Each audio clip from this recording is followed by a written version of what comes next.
All right. Well, nice to be here with you.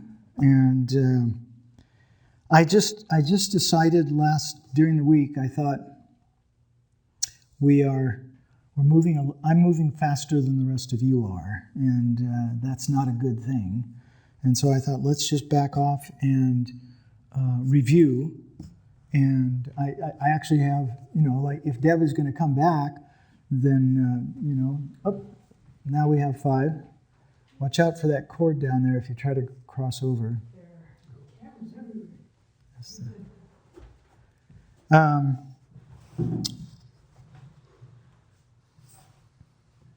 So we will have 4 of these by this weekend, 4 of the videos online. So if somebody wants to watch those, they can do that with their book. I've got some review things I want to go over. And so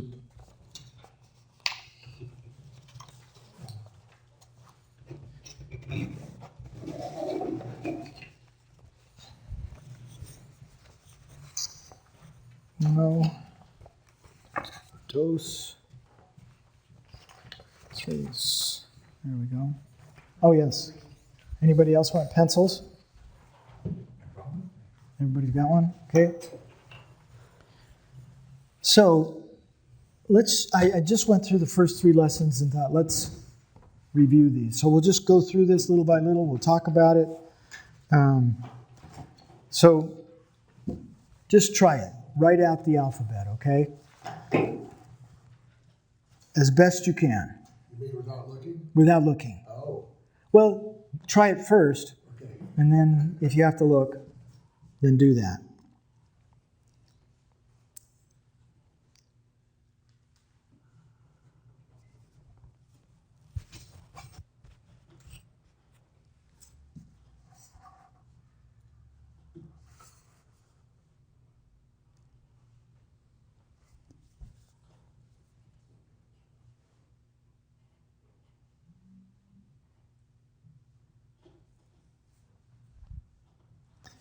Kind of put them in the little groupings that I had encouraged you to learn them by 3s.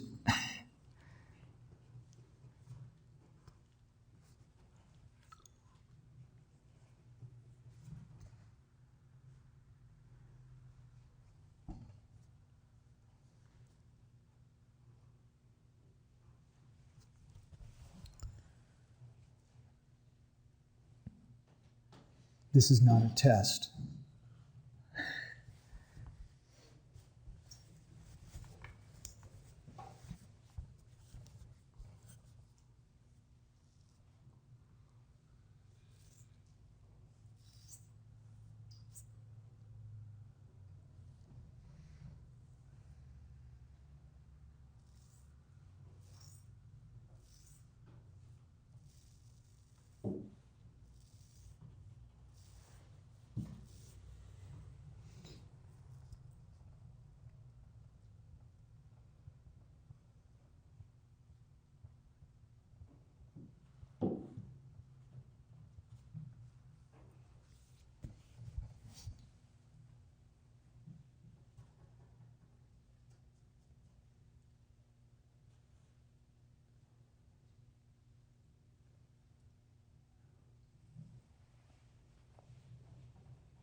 Just one short? Too short. Too short. They're not in the right order. Oh. So, did you get it? You got the alphabet? Okay, good. So,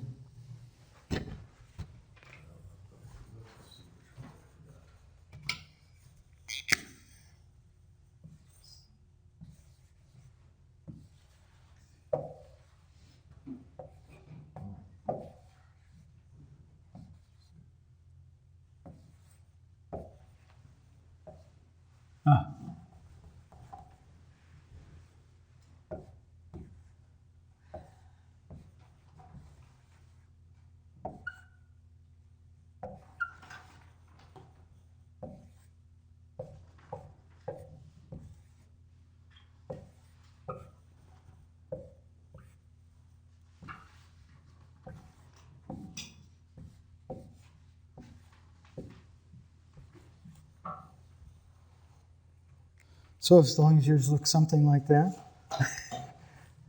maybe mine looks something like yours. Alpha, beta, gamma, delta, epsilon, zeta, eta, theta. I always just remember it. Zeta, eta, theta, iota, kappa, lambda, mu, nu, xi, omicron, p, rho, sigma, tau, upsilon, phi, chi, psi, omega. Whatever mnemonic device you can use. Is that a silent M in front of mnemonic? It is. Yeah. Mnemonic. Memory device. Your Zeta looks a lot simpler than theirs.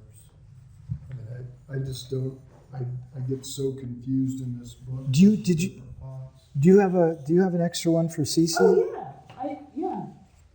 Lisa passed these out last week. No, you weren't here last week. Oh, okay. This was Which one's right? oh, there's no right. I mean, there's 15 Were different. you here last week? That You want one of these? It's just Is it's a- a different font. is just barely resembling what It's a you little write. more Right. like what he's right. Mine's a little more like this Yours one. is like that one. Yeah. And so, as I'm reading through, and then I go through here and I find different font shapes. And, We've all agreed that we don't like the font in this book. I don't like it. Like I said, maybe you weren't here. I think it was on an IBM selected ball sometime back in the 70s. This guy clearly wasn't able to afford an editor. Because some of his uses of the English language are a little questionable. Yes, it says in here that he worked together with John Kohlenberger somewhere. Anyway, yeah, right here. I just don't think a professional editor would leave in and what have you in a textbook or in any book. Well, it was a textbook he used himself for 30 years, I think. So anyway, so just keep doing that. Keep writing it out. Keep saying it, because it will become as natural to you as the English alphabet if you keep doing that. So the diphthongs, go ahead and do those. See, I made it really easy, the words I picked. So.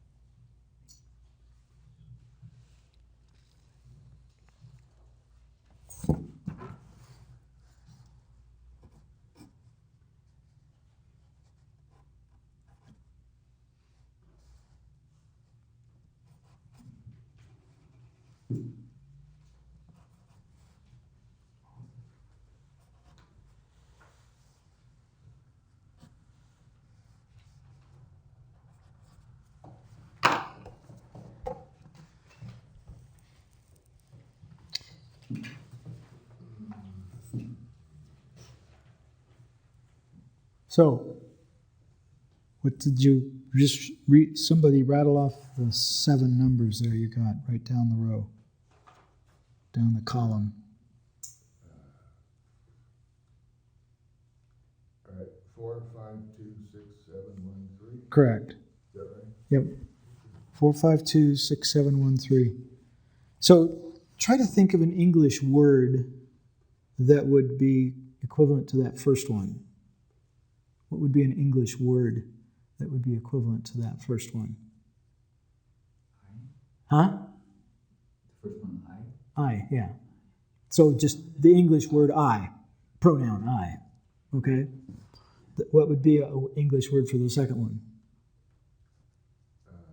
It's an expression. Ow, like O-W, like ow, that hurts. The third one?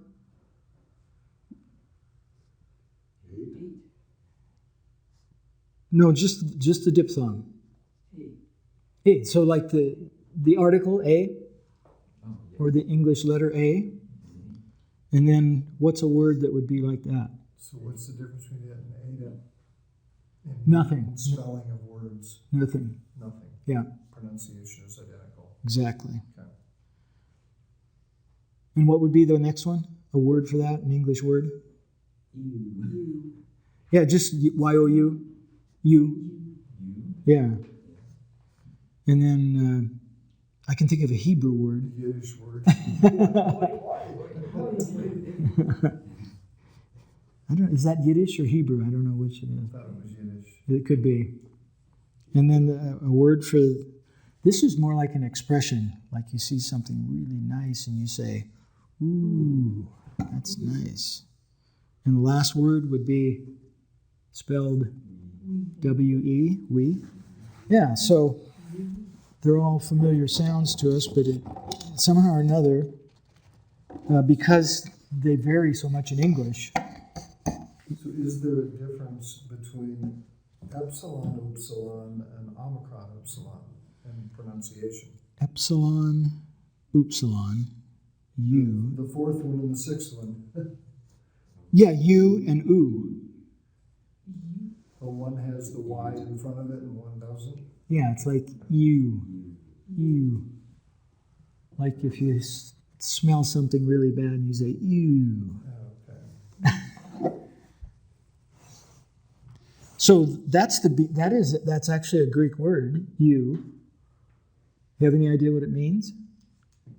It's on the beginning of a lot of English words. Eulogy, eugenics, euthanasia. Means good. Good. Yeah. Good. Euthanasia is a good death. Yeah. Eulogy is a good word. What was the other one I said? Anyway, eugenics, good birth, I guess. So it means good. Good. Yeah. Goes right at the beginning. One of many words for good. Yes. Christos we saw last week. Agathos, kalos. Several words that are good, each with their own little fine differences of meaning that give lexicographers a reason for their job. Breathing marks. Can you just write any old one of those 7 Greek diphthongs and on one of them put a rough breather and on the other one put a smooth breather? Just so you know.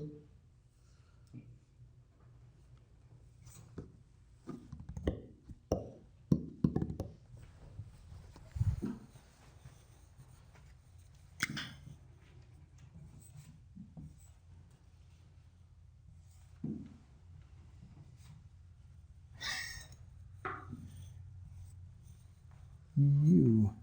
I wrote that backwards? No, I didn't. So, smooth breather would be like that. Rough breather would be like that. Always over the second vowel of a diphthong. If there's only one vowel at the beginning of the word.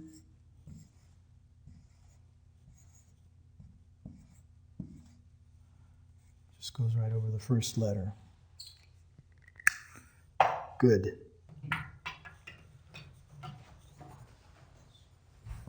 Agathos.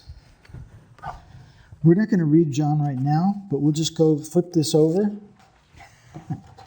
And I've got one more fill in the blank here. See what you can do.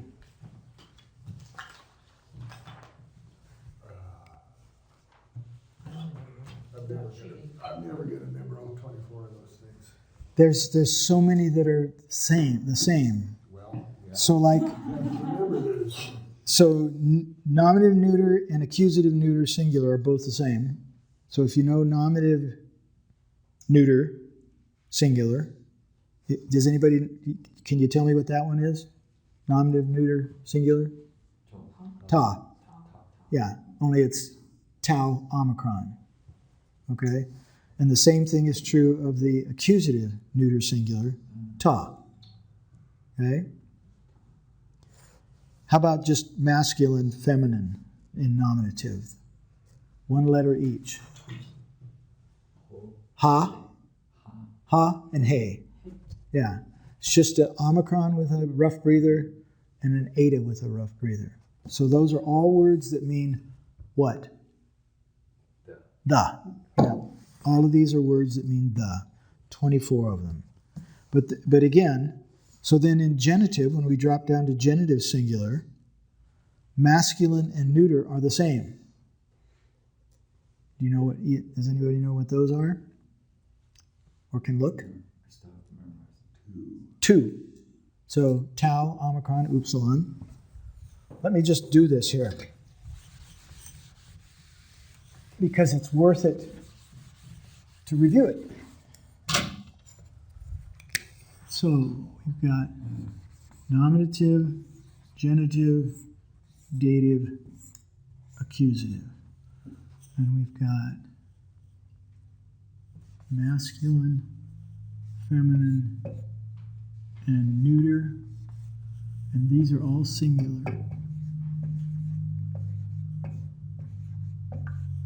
And we do the same thing over here. Masculine, feminine, and neuter. And these are all plural. So we'll start with this. This is just ha, and this is he. And then I mentioned that this is ta. Okay? And then we come down here. This one here is also ta. So just, if you can remember some of those that are the same, that helps. Genitive is two.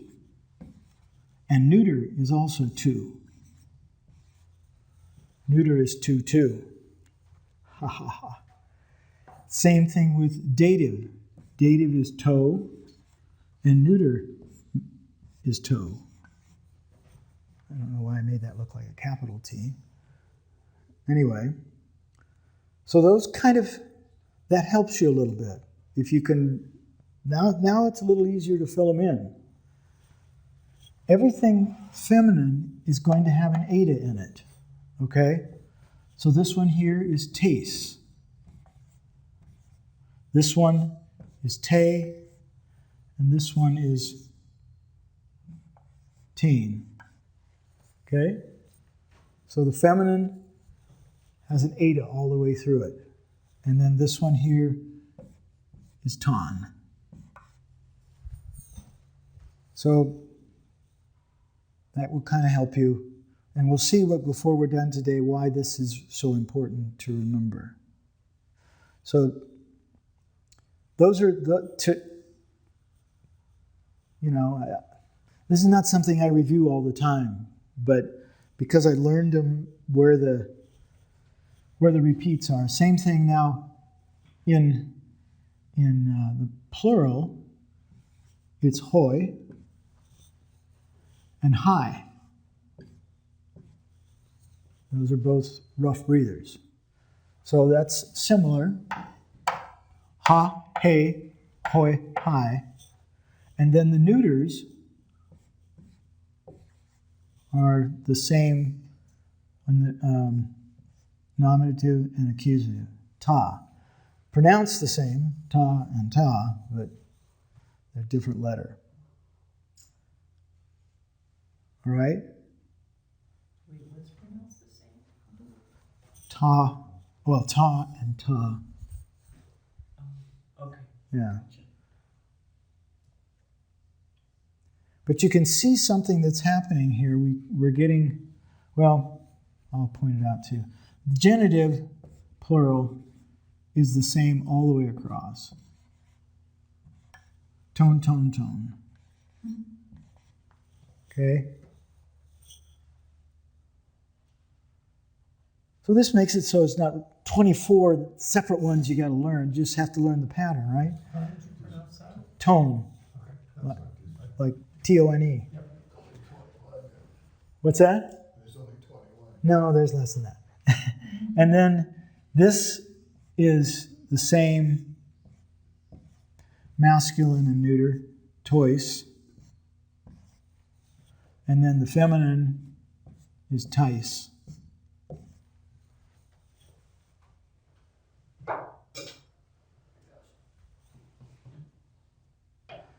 And then this one here, these are all different. Tus, and this is tas.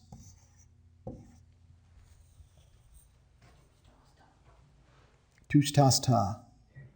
Ha, he, ta, tu taste tu, to te to, ton tain ta, hoi hai ta, ton, tois tais tois, tus tas ta. Anyway, this is the only thing really that we're going to ask you to learn, to memorize. The rest of it, you're just going to look up stuff. Okay? But, to learn a foreign language and not be able to know the alphabet is kind of tough. So whatever it takes, whatever devices you can come up with,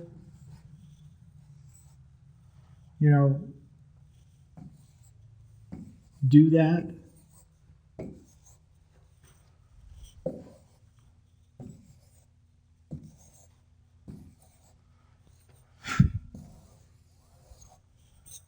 So there's quite a few that are similar. If I can ask a lazy man's question, if you know all of those are the word for the, Yes. is that all you need to know to read the Greek? No. As opposed to write the Greek? Because they don't actually, do they lend themselves to the interpretation in any way? No. They all just, Well, yeah. what I mean is, if you know all of them mean the, you don't need to know where they go in the sentence. Well, that actually tells you where they go in the sentence. We'll look at some sentences here. We're going to look in the Gospel of John and look at it, and we'll show you how. So anyway, you can, just like I just did this on the board, you can do this on a piece of paper. Test yourself. Just keep testing yourself. I'm giving you stuff to do for 3 weeks. Okay? And if you can come back 3 weeks from today and you can do this and this, that would be really a big deal, because then we're going to go into the verb when I come back. So this is what we did last week when you weren't here. Hey, were you here last week, David? Mm-hmm. Okay, yeah. Not last week, but 5 weeks ago. Okay. So this is diagramming. And I've got 3 pages of it here. And we'll go through it together, okay? And I copied off 3 pages from the Gospel of John in interlinear. I photocopied it actually I took a picture of it. I found out that taking a picture of it doesn't copy very fast. It takes a long time to copy these off. Anyway, this, might be something that you'd be interested in purchasing, an interlinear New Testament. You can find them on Amazon used. I just bought this on Amazon used for $10. I mentioned this last week, it's an analytical lexicon. So, a regular lexicon, like this is Abbott Smith lexicon, this is the first one I got. You have to know what's called the lexical form of the word in order to look it up. I mentioned that last week, that if you wanted to look up the word, I don't know,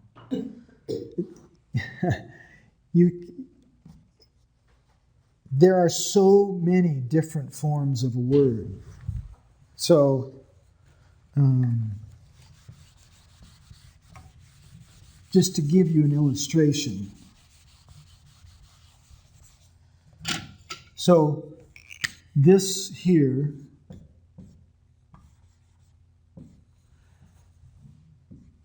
is Amy. Okay, that's how it's pronounced, Amy. And that means I am. Okay? So, this word here, we'll see it in John, is pronounced aim. Okay? And that means he was. Okay? It comes from the same root. It's about as, am and was come from the same root of the verb to be. And English is a highly, this is one of the most irregular verbs in the English language is the verb to be.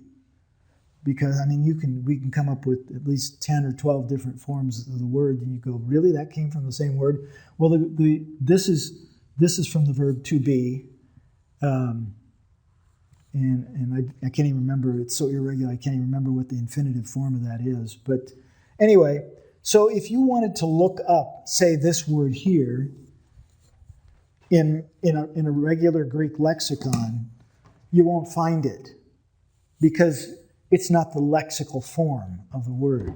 This is the word you'll find in the Greek lexicon, ami. Okay? Can you pronounce it again? Ami. Okay, that's right. Yeah.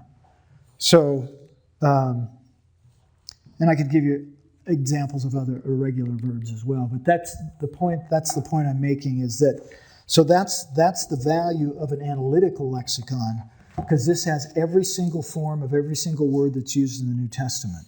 So you could look up ain in this analytical lexicon, and it would tell you it's from ami. Okay?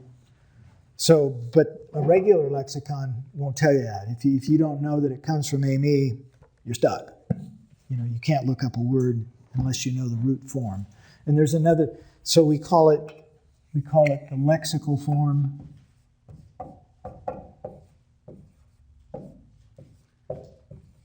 of the word, and some people call it lemma. So those are a couple words that are used for that.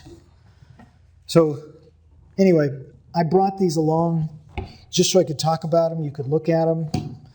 When I bought my lexicon, I bought tabs and put tabs on it.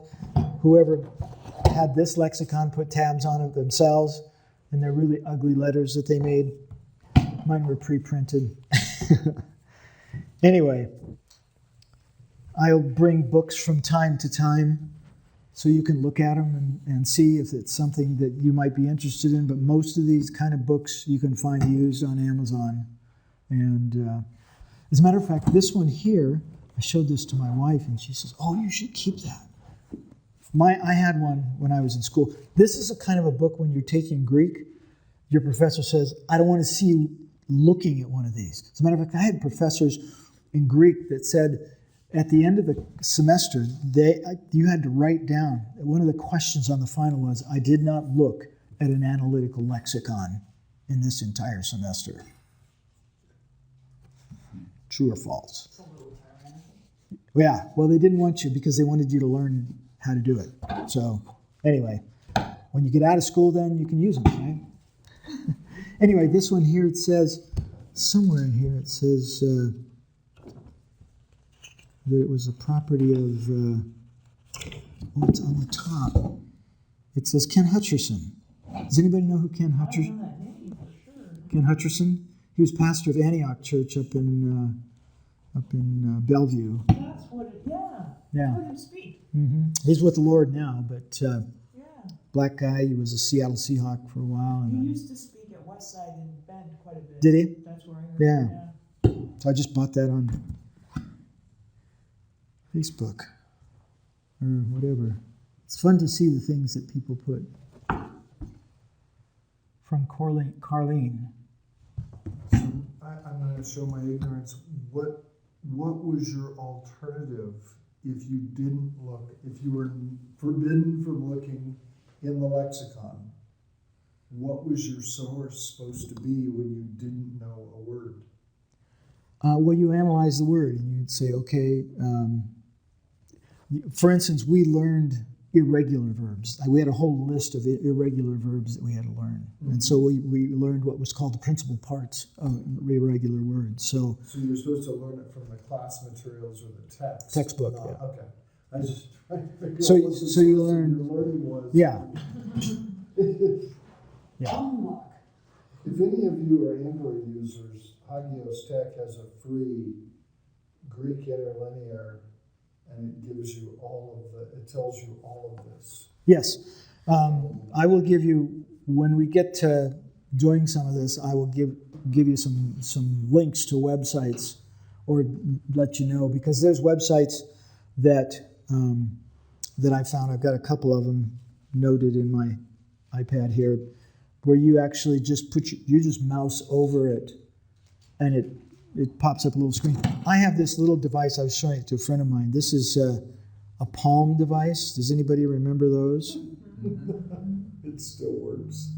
Well, I have an app on it that the company who made it is out of business, and they never ported it to another format. And what's the app? It's the New Testament in Greek, and all you have to do is touch a word, and it tells you what the parsing is and what it means. Yeah, Just pops up a what little kind of phone do you have? iPhone, yeah. What's that? iPhone, Oh, okay. yeah. Because I don't know if they have an iPhone equivalent for this, but it's got all the tenses. I mean, you just touch on it and it tells you. So here there's John 1. So it's got it in Greek, it's got the pronunciation, it's got the Strongs. And then if you go up here, it tells you the morphology. Mm-hmm. So it's got, Yeah. Strong's has all the, more than you want to know about the word. Yes. So you might not want any books. You might want to just use your computer or your phone. But let's go ahead and look here at John 1:2. Okay? You see where I have that on the page here? Page 3. John 1:2. And so you can find that on the interlinear that I gave you here. It says kata Ioannin. That's what those capital letters say. So look at verse 2. You can see in the English, in the column on the left, the same was in the beginning with God. In the Greek, with the letters, the words that are translated individually underneath, this one was in the beginning with God, and the is not translated. So what I'd like to do is to have, I guess I should probably do this on the board so that you can all see.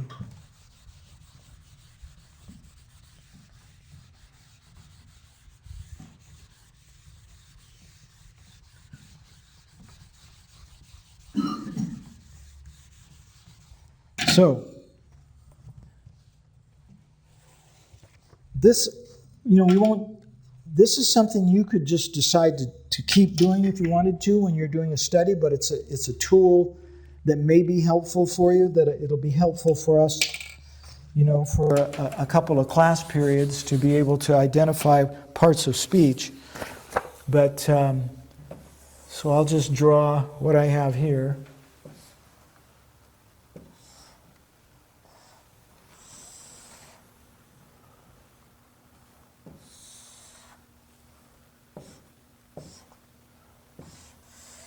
Okay, so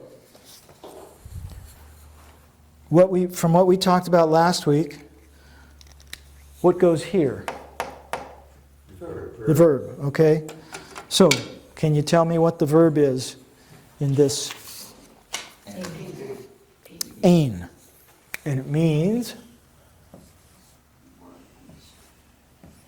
was. Okay, so then what is the subject? Hutas. It's a rough breather. Is it hutas or hutos? Hutas.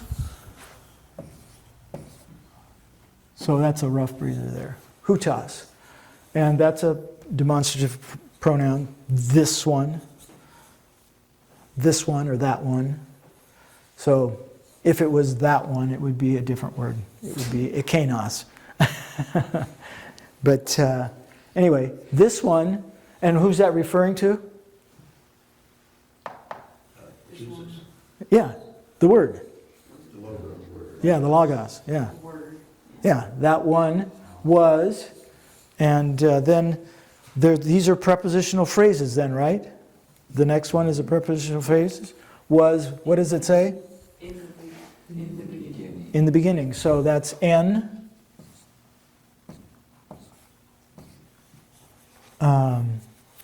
It just says in beginning, right? Yeah. In, Yeah, arche.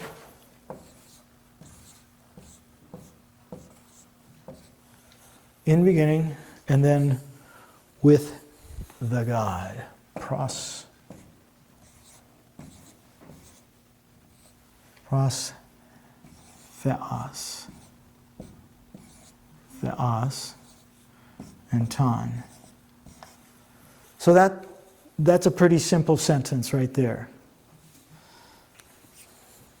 This one was in the beginning with God, and the ton we don't translate because it wouldn't make sense in English. But the purpose of the article is purposeful. It's there because it's to point to something specific. Okay? What we would call, if we were exegeting this, we would call that the article of previous reference. So it's referring back to when God was mentioned just previously, in the verse previous. Okay? Question about that? Are you writing English and Greek? yeah. Okay. That would probably be helpful. So in the other, I guess, word maps or whatever you want, diagrams? Sentence diagrams. We had the subject, the verb, and then the Direct object. indirect object. But isn't theos in this case? Well, no, I guess it wouldn't be. This is a verb of being, so verbs of being don't take it. There's no action. Okay. So there's no object, no direct object. Okay? Just the prepositions. So the prepositions would just be. Yeah, because he was. So these are like adverbial prepositional phrases. They're prepositional phrases that. So this is telling when, and this is telling where. In the beginning, with God. By the way, just for fun, this particular preposition, pros, kind of means face to face. It can have that meaning, face to face. So he was in the beginning, face to face with God.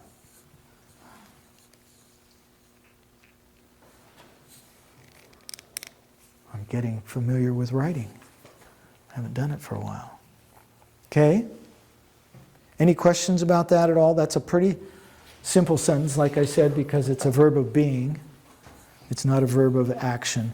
Now, we could have, and we'll have, well, I'll just wait till we get to it. Because sometimes you'll have what's called a predicate nominative or a predicate adjective. So I am Gary. I is the subject, am is the verb, Gary is the predicate nominative, okay? Because it's I equal Gary, you know. So if I said I am tall, which I'm not, it would be called a predicate adjective with the verb of being. And that's just back from English when I was in grade school, okay? Maybe you remember that. It was called predicate nominative. Do you remember that? Yeah, when I was in grade school, it was called predicate nominative. And there it is. We got the nominative, just like in Greek, which is, it's just another word for naming something, nominative. So what about like Nomenclature. Huh? In the first verse when it says theos and hologos? Uh-huh. Hologos? Is that hologos is predicate nominative in that case, or no? No, there's no.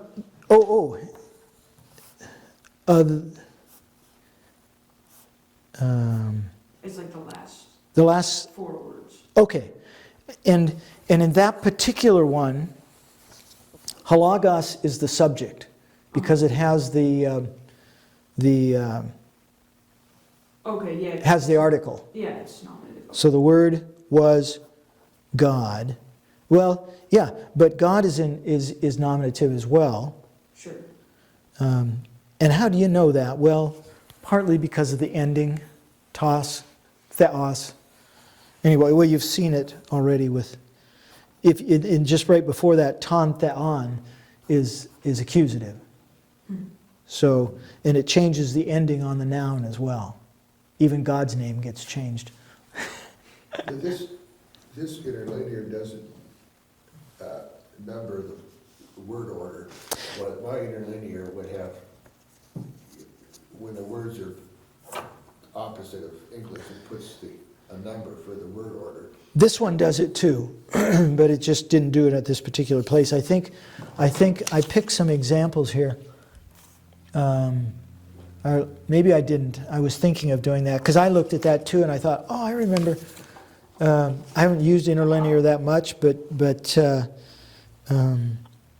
yeah, this particular one, it numbers them too when it gets real confusing. So then going back to that original question, would any of those be predicate nominative, theos or logos? Since they're both in the nominative,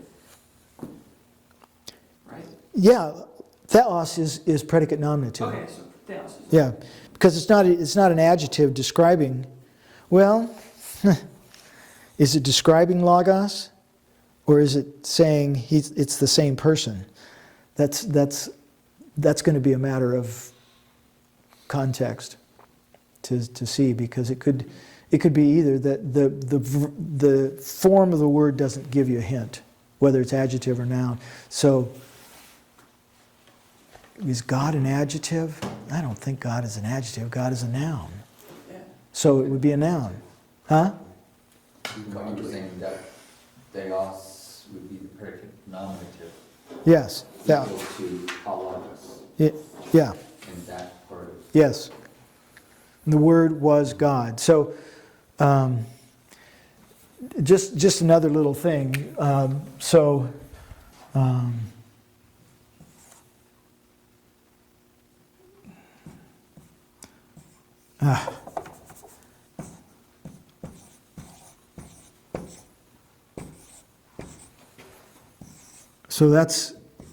that's what you have in that statement there, right? The Word was God. So yeah, a different order. But there's no article here. Yeah. And so one of the things that we learned in Greek class is that when it comes to the name of God, when there's an article in front of it, it's talking about there's specificity about who it's being talked about, and sometimes it's because God was mentioned before, and so they put the article in because they're saying that God, the one that we were talking about before, that's the one we're talking about. As a matter of fact, it even uses the demonstrative pronoun, that one, okay, is the same God, is kind of how you interpret that. But when it's got no article in front of it, in the JW Bible, it says, and the word was a God. That's how they translate it. And no Greek grammarian would translate it that way, because what this tells you about that word is that it's talking about quality.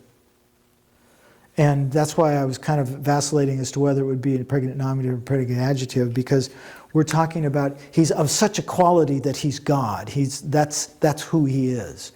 So the Logos is God, not the same person, but the same essence. Oh, so Is it's not like specifying that God. Yeah. Saying like God. Yeah. So that's how it's interpreted, and pretty regularly when it has the name of God and it's anarthrous, no article. That's how it's interpreted generally. Okay, let's move on to the next one. John 1, 4, and 5. All right. We don't have to get through all of these. I made up more than I thought we could do, because I wanted to make sure we had enough. So John 1. This gets a little more complicated. So, but it's got several parts, so we'll just break it down.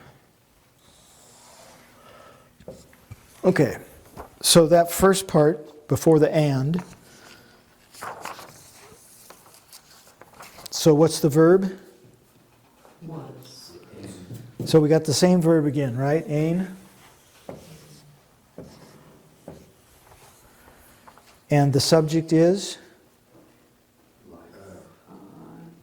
Zone. Life was in him or in him. So life, yeah. Life, right? Zone. Life. Zoe. Zoe.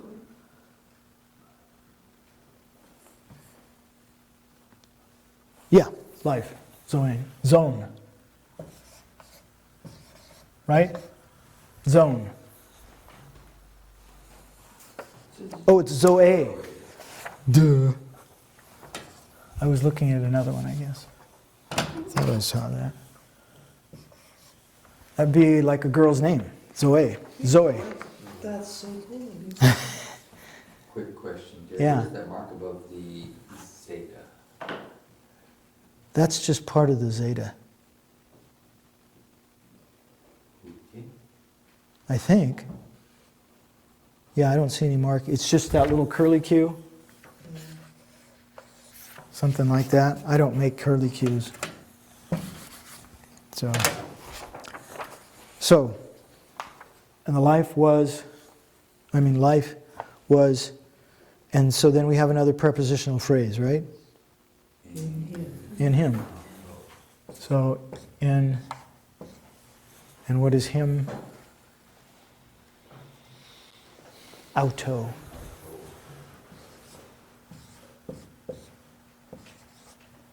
So, for instance, did we have auton in here yet?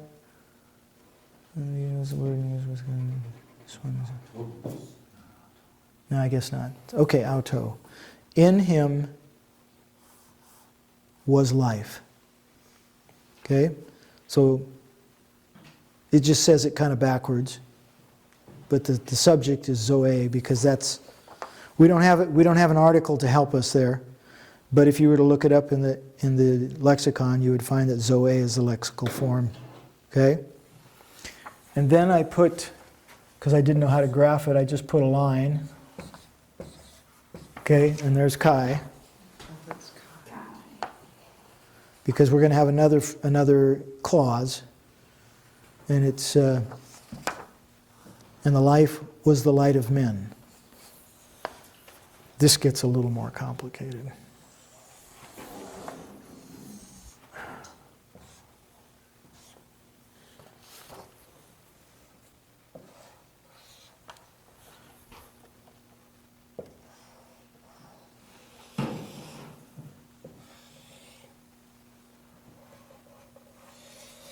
Okay, so what do you think the verb is? Ein. Same verb, but we're going to see something different here. And what is the subject of that verb? Zoe. Okay, so we're going to go back. We started talking about Zoe, and we said it was in him. And now we're going to talk some more about Zoe. I'm never happy with my zetas. Okay, and there's an adjective describing that Zoe. And it's just an article, right? The life. Several years ago, I was doing a Easter sunrise service for our community, not this one, but another one. And I just brought a devotional in the morning on the life and the resurrection. And it was a fascinating study just to, why is he called the resurrection and the life? Why in John 11? What does that really mean, the fact that it's the resurrection and the life? Not just resurrection and life, but there's something specific about that. Anyway, it was a fun study. So, and the life was what? Light. Was the light of men.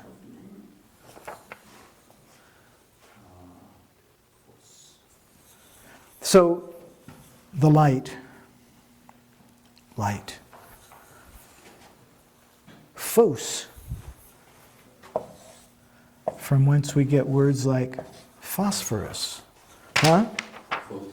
Photons, photo. And the light was, and the life was the light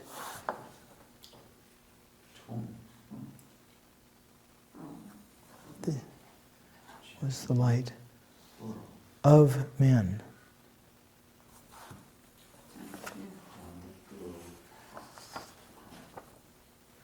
Wait, I'm getting a little. So that's genitive. So it's describing the light, correct? Yeah. Okay. So this is the light.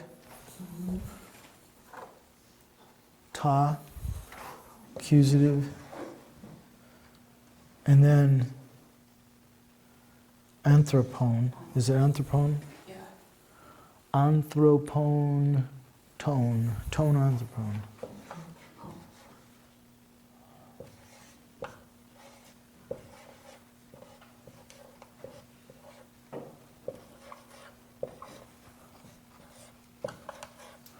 Might be easier for you guys to do that in English. Sorry. Would you explain why, Taphos, why that's genitive?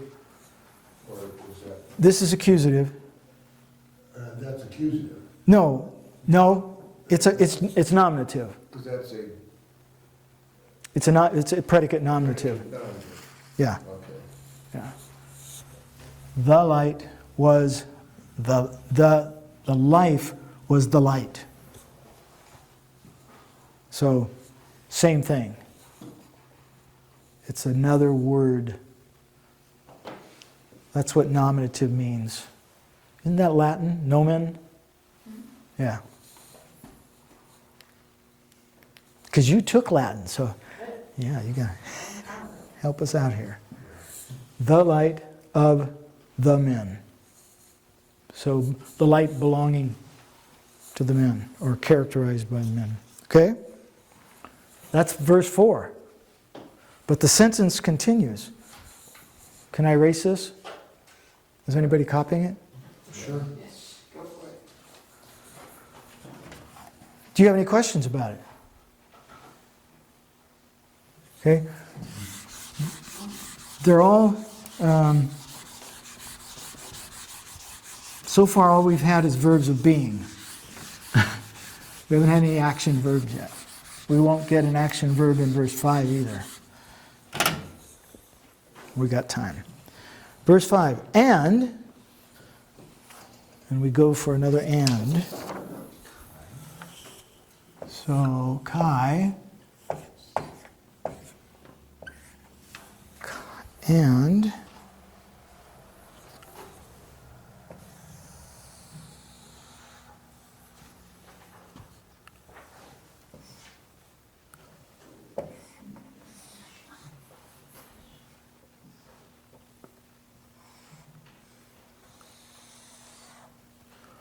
this is pretty easy.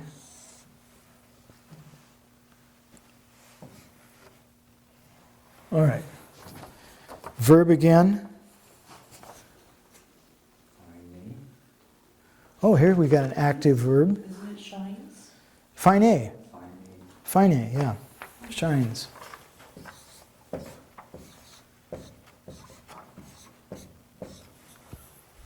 Fine. And what is the subject of that shining? Of course. Taphos. And the light is shining. This is what we call, we'll get into this, but this is what's called a present verb. Not was shining, not was, but is shining. The light shines. And so then we got an adverbial prepositional phrase. It's shining what? And darkness is what? Skatos? Skatia.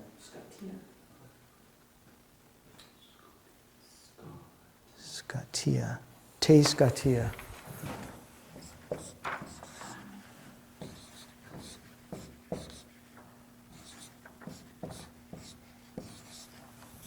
Can't think of any English words that come from skatia, skatas. So why do you suppose this is dative? See, now, this tells us that this is dative, right? Dative feminine, because it's te. Do you have any idea why that's feminine? We talked about it last week if you were here. Because dative has to do with location. Remember? So, in the darkness.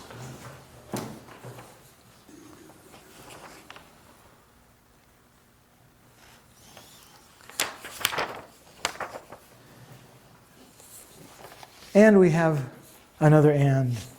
I think I can get it here. Kai. It's on the top of the next page.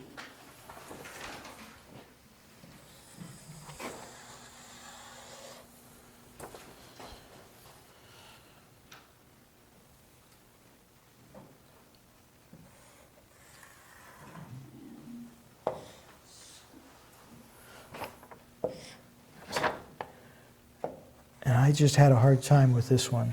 So we'll see. We'll see.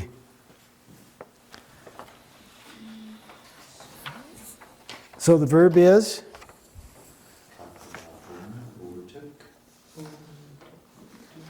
Overtook. Kat eleben.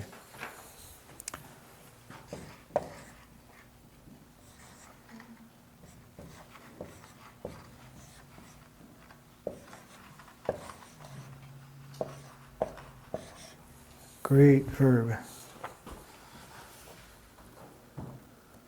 Kat eleben. And the subject of that verb is?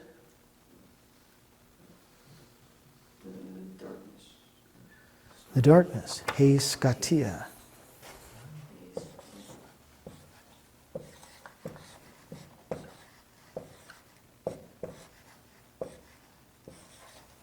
So did you notice? This is te skatia because it's in the dative. This is he skatia because it's the subject. See? Nominative. But the forms are the same. Skatia, I believe. Well, almost the same. If this one has an iota subscript under the alpha. And that would be indicative of the fact that it's a dative. This one does not have it. Excuse me, this one has it. Because remember we said there's an iota subscript on the te? Anyway, don't worry about it. So the darkness overtook. Well, how does it translate over here? Comprehended it.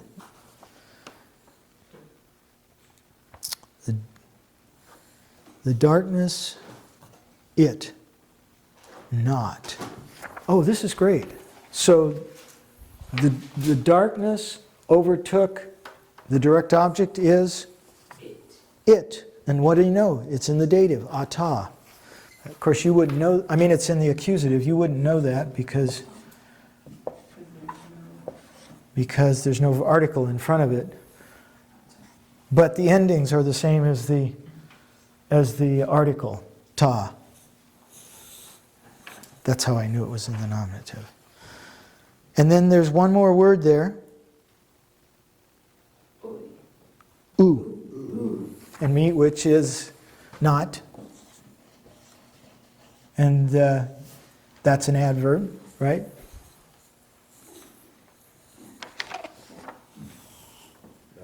Yeah, you remember that from grammar? Not? Never? Not? Yeah. It's in there somewhere, but The darkness did, and this is a past tense here, did not it overtake. Okay? We'll see this when we come back, but in every verb, like this one here, there's a pronoun in there. But because we're supplied with a subject for that verb, we don't translate the pronoun. But the pronoun that's in there is he, she, or it, because it's a third person singular form of the verb. But we'll get there later. Okay, I've got one more here. 118. This looks very complicated. And I wanted to do this one because... What? Okay.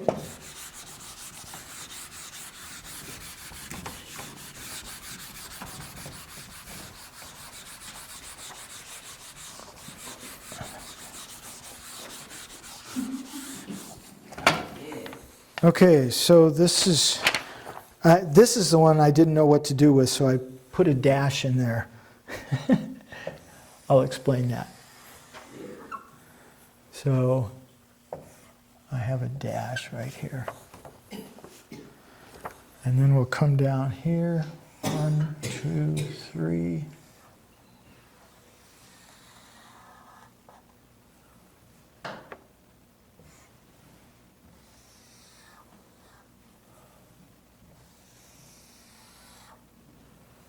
And then here, 1, 2, and then one more. This is a great verse. Oh, I skipped the whole first part there, didn't I? Oops. I'll just put it right here, because it's small.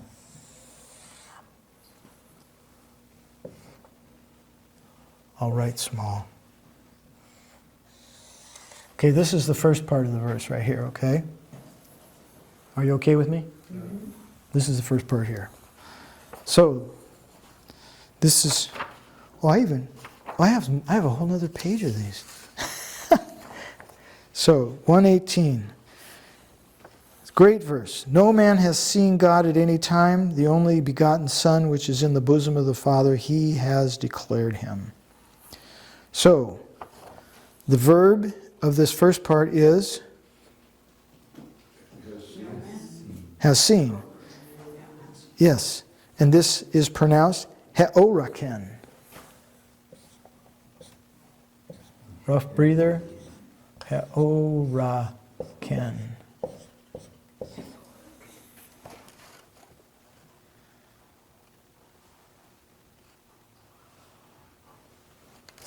The lexical form of this word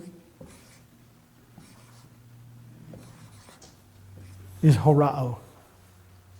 So it's making some significant, you can kind of see where it's in there. It's hiding in there. That was one that I had to learn the principal parts of. Just memorize it because it's irregular. Okay, so what's the subject of the verb? No man. Udes.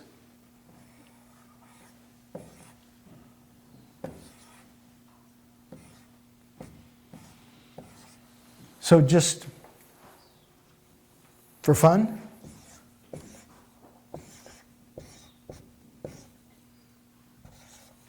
U is not, ace is one, not one.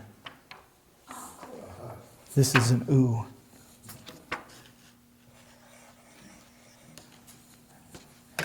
So that's where that's a compound word. Not one. No one. No one has seen. And the direct object is? Theon. Theon, yeah. Theon.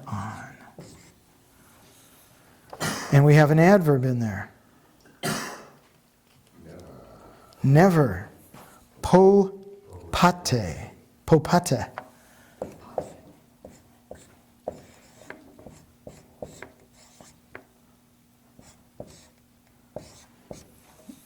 Greek doesn't have any problem with the double negative. No one has never seen God. Yeah. And when we translate that, we would say, no one has ever seen God. but We had, because we have a problem with double negatives. yeah. So, but Greek doesn't do that. As a matter of fact, sometimes there's two words for not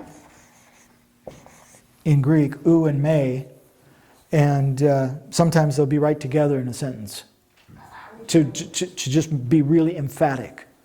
It's just an emphatic negative, not in any way. So if it was positive, meant to be stated positively, there are no negatives. And then if there's like any 1 to 1,000 negatives, that means it's negative. Yeah, it's really, really bad. So, yeah. Those are both translated not, but they're used a little differently. Okay, so that's the first part. No one has ever seen God. And then the verse goes on to say then, the only begotten God, the one being in the bosom of the Father, that one declared him. So this is a complicated sentence, but what's the verb? Declared? Declared. Very good. So the verb is declared ex egesata.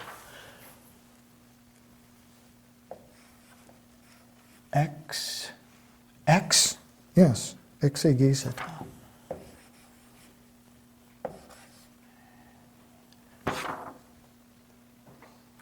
And I always have to look to see, is that an epsilon iota or is it an eta?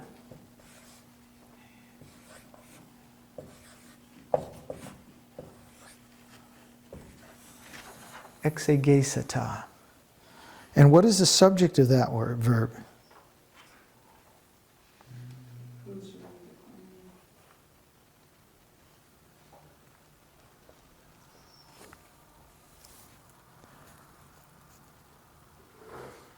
The one. Okay, so the one, I'll show you. So the first word is God, and it's in the nominative, but it doesn't have a article in front of it. So theos is the subject. God. But he's going to describe which God, okay?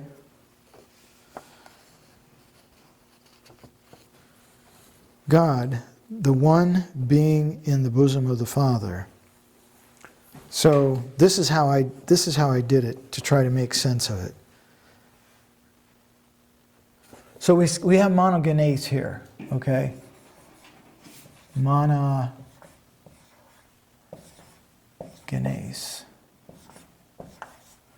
And do you have any idea what case that's in?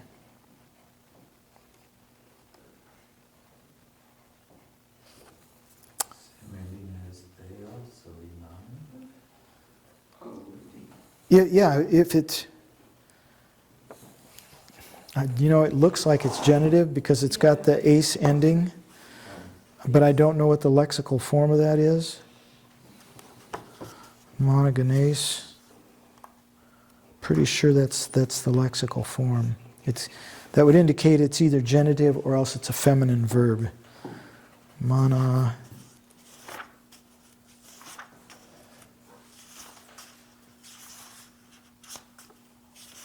This is where understanding the cases makes all the difference in translating.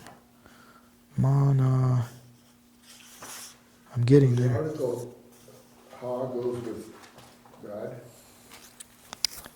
Ha. No, I'll show you where that goes in just a minute. So yeah, that is the lexical form. So that's a nominative right there. That's a nominative feminine. That's why it has the ace ending instead of the os ending. Okay. So the only begotten God has declared, but the him is understood. Do you see that? At the very end, they put a question mark with him in brackets. You see that at the very end in the interlinear? Yeah. So we don't have a direct object here in the Greek. So the only begotten God has declared. Now let's see, what about this only begotten God? The one being in the bosom of the Father. So, I don't know what I put all these lines here for. The only begotten God, the one being in the bosom of the Father. That's what this is supposed to be. Eis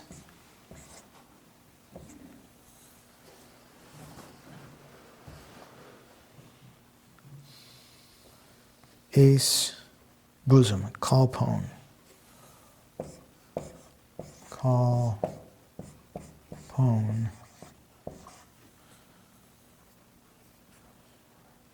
It's kalpon.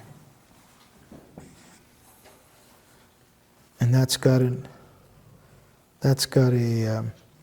ton in front of it. So this is an accusative.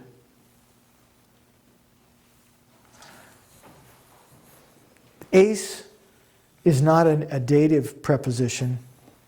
It goes with the accusative, and it's more direction. Into is typically this is translated into the bosom. I'm missing something here. Oh, okay. I guess maybe what I was thinking was this. Is that a hone or an own? It's an own. So God, the only begotten God, the one being in the bosom, and then this is of the Father, and that would be to patros. To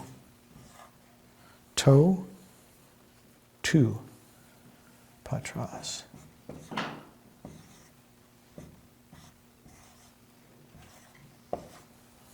And then I put this one, that one, ekenos, up here. Ekenos. Again, CC. We have epsilon iota, which always throws me. Okay. So let me explain a couple things to you. So this, because it says, so God, the only begotten God, the one being in the bosom of the Father, that one declared him. And that's why I translate it, because that one is in the nominative as well. In the English translation over here, it says the only begotten Son. Yes. Oh yeah. That's probably an alternate reading. And there isn't, they don't use the word God. Right. So let me just, I put some notes down here at the bottom that were kind of fascinating. I learned this some time ago, and I thought, well, it'd be kind of fun to share this with you as well. We see the word only begotten, and it puts a lot of questions in our mind, because we say, how could Jesus be the Son of God be begotten? You know, if he's co-eternal with God, if he has always existed, and that's what it says in the first verse. In the beginning, the Word was with God, and the Word was God, and the Word was God with God. How could he be the only begotten? And so, look at what I have here at the bottom of page 4. Monos means only, and genao. That's what people used to think, that genao, that the monogenes came from those two words. So that would be only begotten. Okay? But they've discovered more recently that it didn't come from genao, it came from genos. Just from, genos. So you put those two together, instead of only begotten, it's one of a kind, which makes a whole lot more sense. Yeah. So he's the unique Son of God. It has nothing to do with birth. This is, genos is where we get our word genus, kind, right? Species, right? Anyway, there's always stuff that's being learned about language, and even, not so much Greek, but a lot of it's still in Hebrew, because you take a language that's that old and you try to figure out what did it mean back then, especially words that, like this, monogenes, you probably don't find that in secular literature that's current with the New Testament. There's a lot of documents and writings from the time of the New Testament that you can read and compare those words and how they're used in order to know how they ought to be translated. So you read words in different contexts. We have words in the New Testament, many words in the New Testament, I don't know how many exactly, but we call them hapax legomena, and that means they're only one time in the New Testament.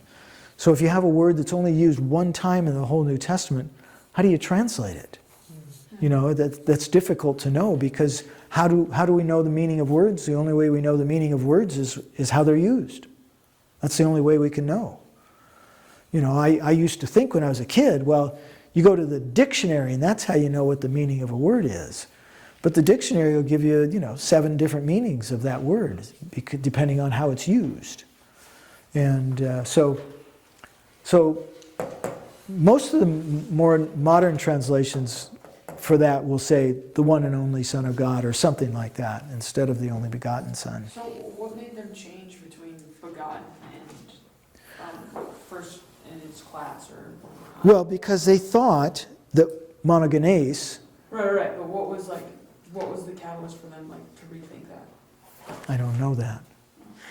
Maybe just because, theologians have always struggled with how could the Son of God be begotten? So they used a theological term that they said he was eternally generated. That was what I was taught when I was in college. He's the eternally generated Son of God, which just, okay, but what does that mean? Well, listen, Jesus was begotten of Mary. I mean, it does say that someplace, right? Well, sure, yeah. So, As a but here, John is calling Jesus God again. right. Even though in this translation, they change it to Son to make it clear who they're talking about. No, that's not what's happening. That's a variant in the text. Okay? So I didn't bring my Greek text with me, but there are textual variants. Yeah. So you have 8,500 manuscripts that are in existence from the time that the Bible was first written in Greek until the printing press. And so some of them have different readings than another one, and that's where there's a difference. It's not a difference in translation, trying to make it clear. It's so then the people who are putting together the Greek text, they see these variants and they say, okay, which one is the original? How do we know which one's the original? And so that's a whole science. There's people who give their whole life to what's called textual criticism. Is that the same word that monogenes used in John 3:16? Yes. And it's also used in, I think it's in Hebrews, and it's referring to Isaac being the monogenes of Abraham. And so Isaac was not the only son of Abraham, but he was the unique he was the one of a kind of Abraham. Okay. So that would be a place in the New Testament that would say only begotten is not a good translation of that, because it doesn't fit the context. Well, I think we ran out of time. Did you have a question? No, that's, Okay. Do you understand what I mean by textual variant? oh, yeah. Okay. I mean, some books have footnotes with various readings. Right. They'll say, many manuscripts say, or, What scrap of manuscript was found in. so let me just give you, a 2-minute explanation of textual variants, or how kind of the history of the writing of the Greek New Testament. So, well, we jump up to 1550. Erasmus was given the job of coming up with a Greek text, because for about 1,000 years, all the church was using was the Vulgate, which was a Latin text. And somebody says, we need a Greek text. And so, obviously, the Greek was translated into Latin at some point, but it had been used for hundreds of years. And so now we want to translate it into English or other languages. Why would we translate from the Latin into English? We should go back to the original Greek and translate from Greek into English, not from Latin into English. And so, in 1550, Erasmus came up with what's called the Textus, what's called the Textus Receptus, or the received text. And that was the basis for the King James Bible, was the TR, they call it, the Textus Receptus. And Erasmus used 4 Greek manuscripts to put together that Greek text. And there, like I said, there are 8,500 manuscripts in existence.